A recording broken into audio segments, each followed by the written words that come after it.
I left my wallet at home. I'll pay you tomorrow. I need my inhaler now, please. Willa Mae Coleman stood at the pharmacy counter in Nashville, Tennessee, one hand pressed hard against her chest, fighting to keep her breathing steady. She was 74 years old, dressed in a plain gray cardigan, her silver hair pinned back the same way it had been for 40 years. To anyone glancing over, she looked like exactly what they assumed. An old woman who'd wandered in off the street. Soft, labored wheeze. "I just need the inhaler," she said, her voice thin. "I left my wallet at home. My purse, my cards, everything. I can pay you tomorrow morning.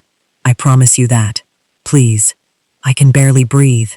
The pharmacist, a young man named Kyle Whitfield, didn't even look up from his screen. "Ma'am, we don't do store credit. Company policy." "I understand policy," Willa said, "but this is an emergency. I have asthma. I need 2 puffs before this gets worse." "Then call 911, Kyle said flatly. "I can't just hand out medication to people who walk in without money. You could be anybody."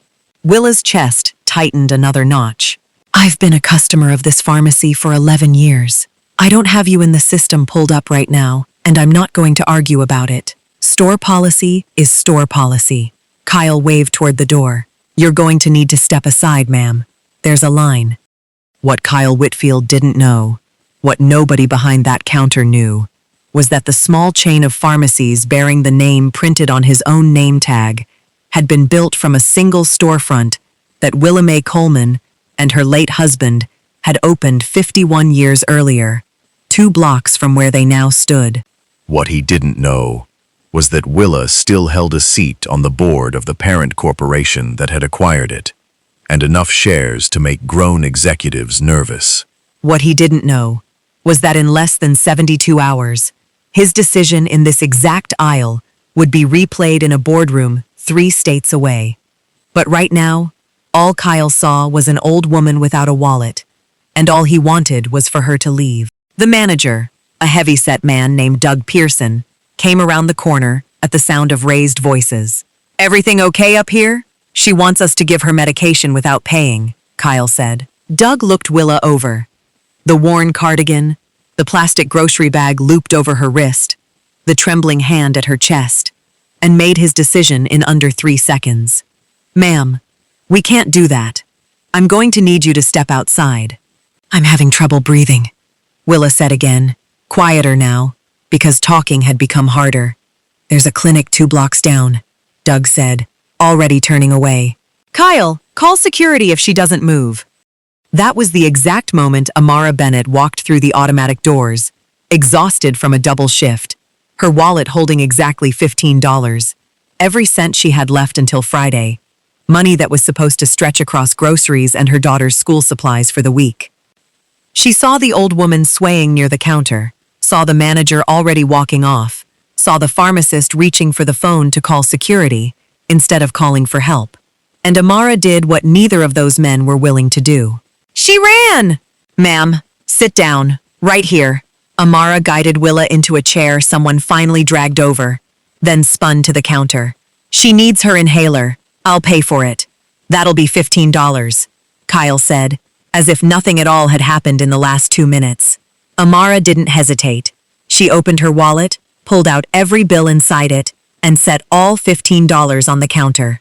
She tore open the box, knelt in front of the gasping stranger, and steadied her voice. "2 puffs, nice and slow. I've got you." Willa's breathing eased. Color came back into her face, and as her breathing steadied, her eyes fixed on the young woman kneeling in front of her, a total stranger who'd just handed over money she clearly could not afford to lose, for someone she had never met. "What's your name?" Willa whispered. "Amara. Amara Bennett." Willa studied her face like she was trying to memorize it, because in a way, she was. An ambulance arrived 12 minutes later, 12 minutes that, Willa would later learn, the store's own security footage timestamped to the second. Paramedics checked her vitals, praised whoever had given her the inhaler, and helped her into a wheelchair for observation. Amara didn't wait around for thanks. She had somewhere to be, and no way to get there but her own 2 feet. She walked the 11 blocks home in the cold, with her wallet still open in her coat pocket, as if some part of her needed to keep checking that it was really empty. It was. $15, gone in under a minute, spent on a woman whose name she didn't even know until the ambulance was already pulling away.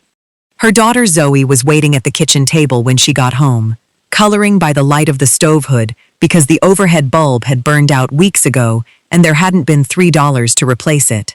"Did you get the stuff for pancakes?" Zoe asked, not looking up from her drawing. Amara opened her mouth, then closed it. She thought about explaining, about the old woman on the pharmacy floor, about the way nobody else in that store had moved to help, and decided her daughter didn't need the weight of that story tonight. "Not tonight, baby," she said instead, kneeling down to look at the drawing. "But we'll figure something out for breakfast. We always do." Zoe nodded, like that was a perfectly acceptable answer, because in 6 years of life, it always had been. Amara kissed the top of her head and didn't let her see her hands shaking. She checked the cabinet after Zoe went to bed. Half a box of oatmeal. That would have to be enough. She didn't regret it. She just hadn't expected it to cost her quite this much peace of mind. By the next morning, Willa's granddaughter Tasha had already been on the phone with the pharmacy's corporate office, filing a formal complaint and requesting the store's internal security footage under a customer incident request. The district office initially stalled, offering a $25 gift card as an apology. Tasha declined it and asked, very calmly, for the footage to be preserved rather than routinely overwritten, a phrase that made the district compliance officer go quiet on the other end of the line. That same afternoon, a district manager named Carol Whitaker reviewed the footage herself, expecting a routine complaint. Instead, she watched a 74-year-old woman in visible respiratory distress get waved off by 2 employees, refused emergency medication, and nearly denied help entirely, saved only by a customer who wasn't even a store employee. What Carol didn't know yet was that this wasn't the first complaint like it. She would find that out the following week, and it would change everything.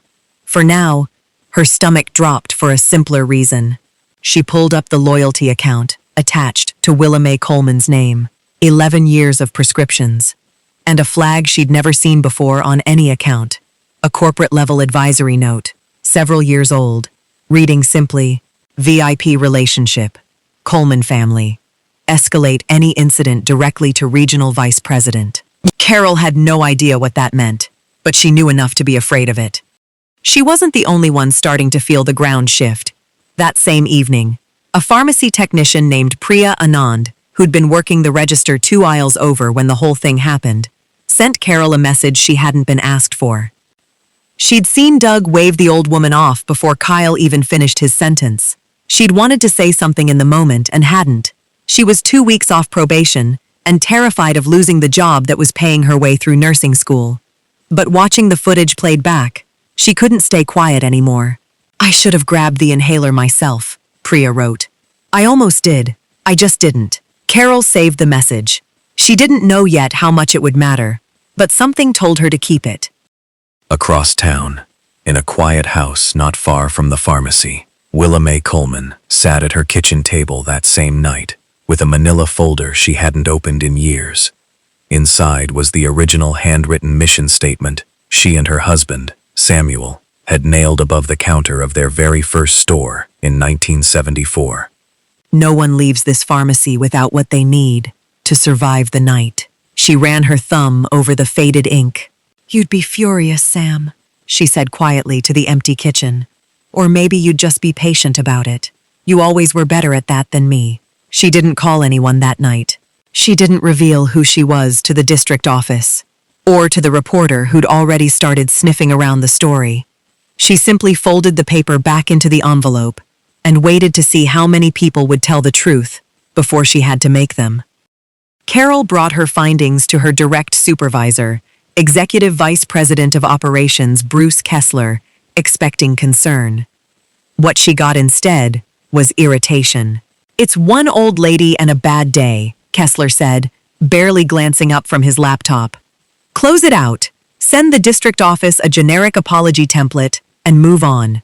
I don't want this going up the chain and turning into a headache over $8. $15, Carol corrected. Whatever it was. Kessler waved a hand. We deny credit at every store in this company every single day. That's not a scandal. That's Tuesday. If we start handing out free medication every time somebody has a sad story, our shrinkage numbers blow up. And I'm the one explaining that to the board, not you. Carol hesitated at the door. There's a VIP flag on the account. Corporate level. Kessler's expression flickered, just slightly, before he covered it. Then it's exactly why we bury it quietly instead of letting some reporter make it a whole thing. Handle it, Carol. That's an instruction, not a suggestion. Carol went back to her office and did not close the case. Instead, she quietly pulled complaint records from the past 18 months across the region and found something she hadn't expected. 3 prior complaints involving denied emergency medication at other stores had been logged, then marked resolved, no further action, within 24 hours. All 3 closed by the same account, Bruce Kessler's. That was the first mini reveal. It would not be the last.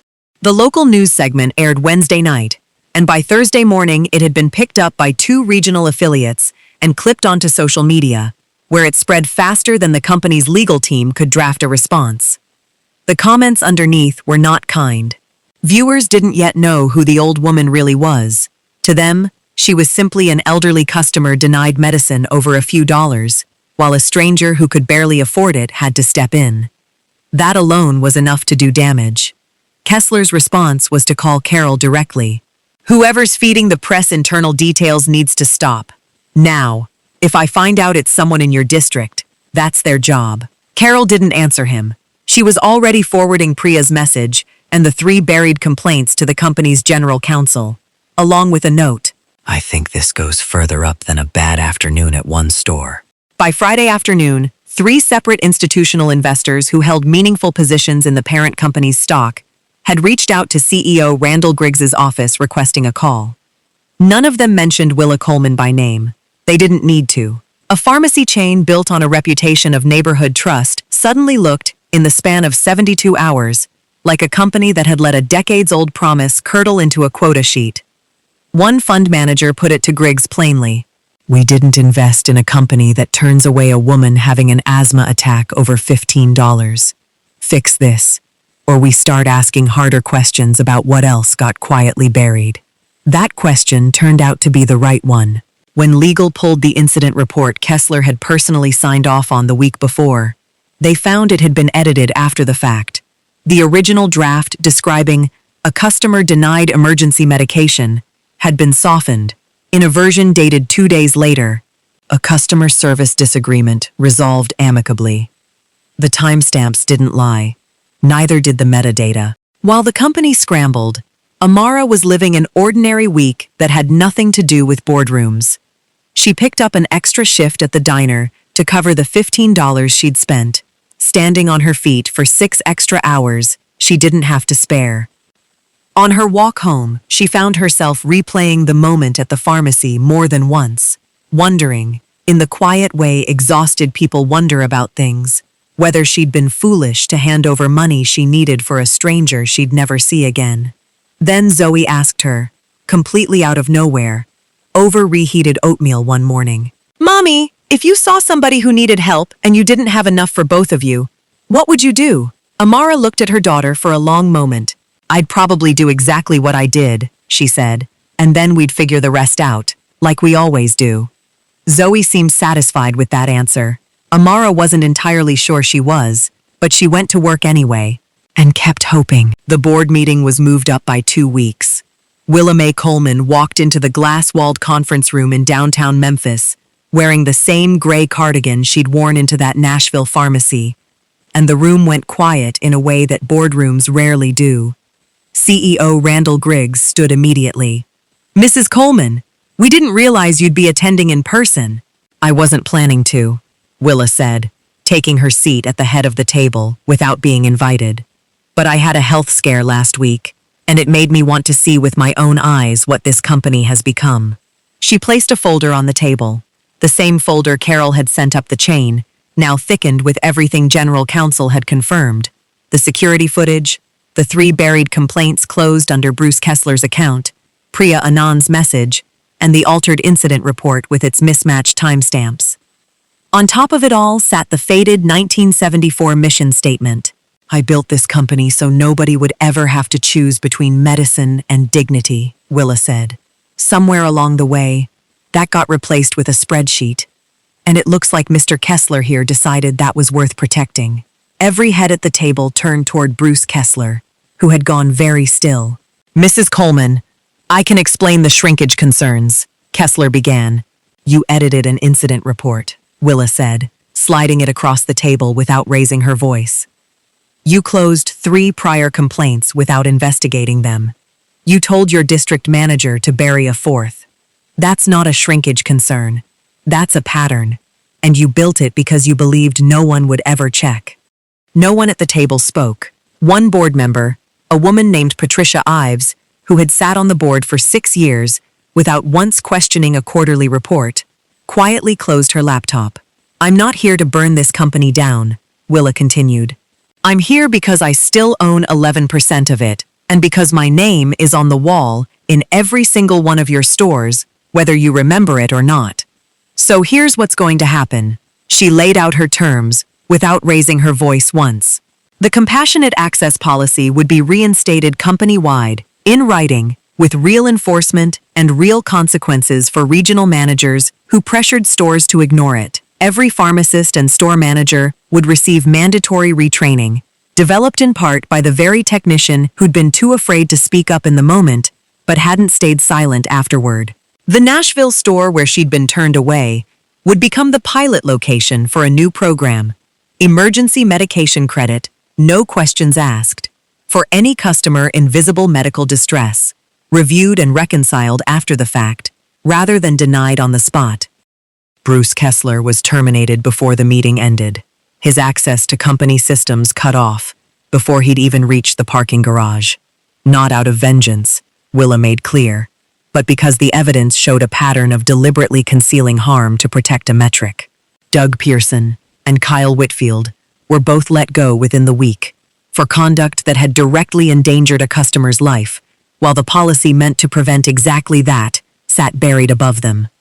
Carol Whitaker, who had refused to close the case quietly when she was told to, was promoted to oversee the new compassionate care rollout across the entire region. Priya Anand, the technician who'd almost said something, and finally did, was offered a company scholarship to finish her nursing degree, with a guaranteed position in the new patient advocacy division waiting for her when she graduated. 2 weeks after the board meeting, Willa Mae Coleman walked back into the same Nashville pharmacy, not through the front doors as a stranger this time, but with 2 members of the corporate communications team, a respectful distance behind her, and a small brass plaque under her arm. Amara Bennett was there, called in by a message she'd assumed was some kind of customer service follow-up. She had no idea, walking through those automatic doors again, that the woman she'd knelt beside on the pharmacy floor 2 weeks earlier was about to change the rest of her life. "Amara," Willa said, taking both her hands the same way she had the first time they'd properly spoken. "I never got the chance to thank you the way you deserve." "You already thanked me," Amara said. "You sent flowers to the diner. That was more than enough." "That wasn't nearly enough," Willa smiled. "You had $15 to your name, and you spent every cent of it on a stranger, in a store where 2 grown men in uniforms couldn't be bothered to do the same. That tells me everything I need to know about who you are." She handed Amara an envelope. Inside was an offer letter. Director of Community Access Programs for the Coleman Family Pharmacy Foundation, a newly created position with a salary that made Amara's hands shake, full health benefits starting immediately, a signing bonus large enough to clear every past due bill taped to her refrigerator, and a mandate to build the very compassionate access program that would now exist in every store across the company, starting with the one where she'd once had to spend her last dollar to save a woman she didn't know. "I don't have a business degree," Amara said. "I don't know if I'm qualified for something like this." You knelt down on a dirty pharmacy floor and helped a stranger, while 2 men who did have the qualifications for their jobs walked away, Willa said. I'll take that over a business degree every time. We'll teach you the rest. There was one more thing. Willa reached into her bag and pulled out a second envelope, smaller, with Zoe's name written across the front in careful cursive. Inside was a certificate establishing a college fund in Zoe's name, fully funded, administered by the Coleman Foundation until she turned 18. A little girl shouldn't have to go without breakfast because her mother chose to be kind, Willa said. This is so she never has to make that choice for anyone else's sake again. Boo-hoo. Boo-hoo, Amara cried right there in the aisle, in almost the exact spot where she'd once knelt over a stranger with the last $15 she had. Behind them, a small brass plaque was being mounted on the wall above the pharmacy counter. It read, "In this store, on this day, kindness outperformed policy. Named in honor of Amara Bennett, whose choice reminded this company why it exists." If a story like this one is exactly the kind of justice you come to this channel for, go ahead and hit subscribe right now, because next week's story is about a hotel doorman who turned away the wrong guest, and you are not going to want to miss how that one ends. Okay, back to the story. Kyle Whitfield, for his part, would go on to tell friends for years that he had no idea who the old woman in the gray cardigan really was. Bruce Kessler would tell people, for a while, that he'd been made a scapegoat, until the altered timestamps on his own signed report made that a difficult story to keep telling. That was, in the end, exactly the point. Willa Mae Coleman had never once raised her voice, never once threatened anyone in that store, never once revealed her identity, until the evidence made it impossible for the truth to be ignored or buried. She had simply been who she always was, patient, observant, unwilling to let cruelty hide behind a company policy manual, and let that be enough. 6 months later, Amara stood at the podium of the very Nashville store where it had all started, cutting a ribbon beside her daughter Zoe for the grand reopening of the Coleman Compassion Counter, the first fully staffed emergency access pharmacy window of its kind in the state. Reporters asked her what she wanted people to take from the story. "That you never know who's standing in front of you," Amara said. "The woman I helped that day could have been anybody. I didn't need her to be important to help her. I just needed her to be a person who needed help. That's still true, no matter who ends up walking through those doors." Willa Mae Coleman watched from the back of the small crowd, arms folded, saying nothing, wanting no part of the credit. When the ceremony ended and the crowd began to disperse, she slipped away quietly, the same way she always did. No announcement, no fanfare. Just an old woman in a gray cardigan, disappearing into a Tennessee afternoon, having done exactly what she'd set out to do 51 years earlier. Make sure nobody ever again had to choose between medicine and dignity, not on her watch, and not in a store that still carried her family's name. If this story reminded you that real power is quiet, and real kindness rarely asks for credit, make sure you're subscribed for the next one. This channel drops a new story just like this every single week. And trust me, you don't want to be the person who finds out too late that they missed one. Drop a comment below and tell me, have you ever misjudged someone by how they looked, only to find out later exactly how wrong you were? Share this one with somebody who needs the reminder today. Because sometimes, the person you're too busy to help is the very reason the doors you walk through every day are even open at all.